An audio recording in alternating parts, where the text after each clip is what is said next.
Dans les ruelles sèches de Madongé, au nord du pays, vivait une femme nommée Halima. Elle élevait seule ses 3 enfants, depuis que son mari, Dagan, les avait quittés sans un mot. Un matin, il était parti, laissant derrière lui une lettre froissée et un tas de dettes. Il avait fui ses responsabilités, préférant disparaître plutôt que d'assumer sa famille. Ce jour-là, le monde d'Halima s'était effondré. En regardant ses enfants dormir paisiblement, elle avait pleuré en silence, ses larmes tombant sur le vieux drap de leur matelas usé.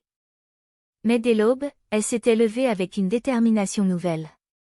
Sans diplôme, sans compétences particulières, mais armée de sa foi et d'un amour infini pour ses enfants, elle s'était mise à vendre du bouillon de mil dans les rues poussiéreuses de Madongé. Chaque matin dès 4 heures, traînant sa vieille marmite, elle parcourait les quartiers, appelant d'une voix rauque, « Bouillon chaud.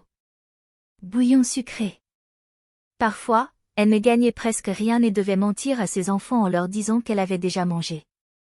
Son aîné, Samori, avait 8 ans. Sérieux, discret, il voyait tout.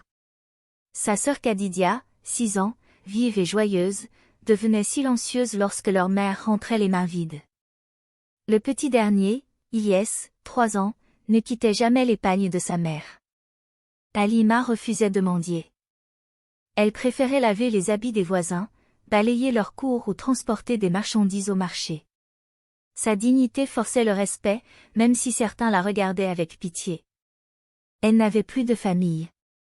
Sa propre mère était décédée tôt, et ses frères l'avaient reniée lorsqu'elle avait épousé Dagan. Malgré tout, elle tenait bon. Grâce à de petits miracles quotidiens, elle parvenait à maintenir ses enfants à l'école. Lorsqu'un jour Samori tomba malade de la fièvre, elle vendit son dernier bijou, hérité de sa mère, pour acheter les médicaments. Elle ne dormit ni ne mangea pendant 3 jours. Lorsqu'il ouvrit enfin les yeux, elle pleura de joie comme si elle avait gagné au loto. Les enfants grandissaient dans la pauvreté, mais baignés dans l'amour et la discipline. Chaque soir, Halima récitait avec eux des versets, leur racontait des histoires pleines de sagesse. Elle leur répétait toujours. La misère peut t'entourer, mais ne la laisse jamais habiter ton cœur. Kadidia chantait souvent pour encourager tout le monde, même quand le ventre criait famine. Samori étudiait sous une lampe à pétrole. Ilyes posait 1000 questions, curieux de comprendre pourquoi certains enfants mangeaient 3 fois par jour et d'autres jamais. Les années passèrent. Samori gagna une bourse pour un lycée prestigieux. Il parcourait chaque jour plusieurs kilomètres à pied, son sac rempli de livres usés. Dans le quartier, on le surnommait « le sage silencieux ». Kadidia, elle, continuait d'aider leur mère au marché, entre la vente de beignets et les devoirs. Son rire allégeait les journées. Elle écrivait sur des feuilles volantes, faute de cahiers. Ilyes brillait à l'école, sautait des classes, impressionnait ses professeurs. Un jour, Samori fut sélectionné pour une compétition nationale. Halima n'avait pas un sou. Pendant 2 jours, elle lava des habits, vendit ses ustensiles et rassembla de quoi payer le transport.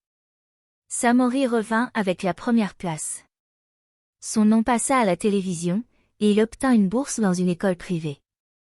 Chaque week-end, il rentrait au quartier, embrassait sa mère avant de dormir.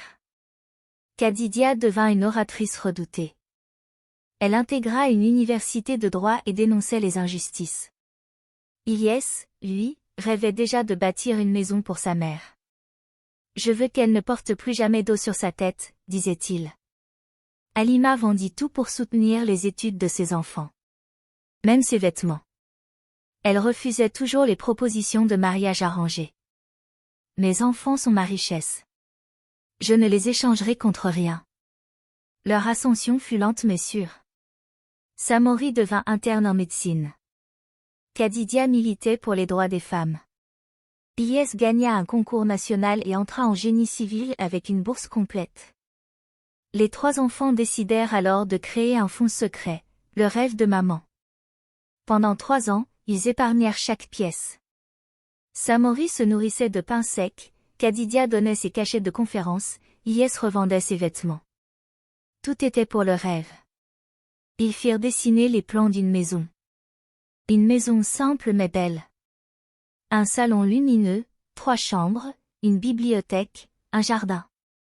La chambre d'Halima fut pensée pour soulager ses douleurs. Le jour venu, ils organisèrent une fête surprise. Quand Halima vit la banderole « Bienvenue chez toi, maman », elle s'effondra en larmes. La maison était pour elle. Elle visita chaque pièce en silence, touchant les murs, s'arrêtant devant les photos, émue. « Tu n'as plus besoin de te battre, maman », lui dit Samori. « Tout ça, c'est parce que tu n'as jamais cessé de croire en nous », ajouta Khadija. « Tu es notre trésor », murmura Ilyes. Ils lancèrent une fondation à son nom pour aider les mères seules. Lors de la cérémonie, les enfants prirent la parole, racontant les sacrifices d'Halima. L'assistance était bouleversée. Des dons affluèrent. Des entreprises soutinrent la fondation. Halima, toujours humble, disait simplement: « J'ai cru en Dieu, et j'ai cru en mes enfants. » Cette phrase devint célèbre. Sa photo orna les murs de la fondation. Sa voix résonnait dans les salles de conférence. Et chaque année, le jour de son départ, ses enfants se retrouvaient sur la véranda de la maison, buvaient du thé et racontaient encore et toujours l'histoire de la mère qui avait tout donné. Depuis quel pays regardes-tu la vidéo, et n'oublie de t'abonner et mettre un j'aime pour nous encourager, et ne rien rater.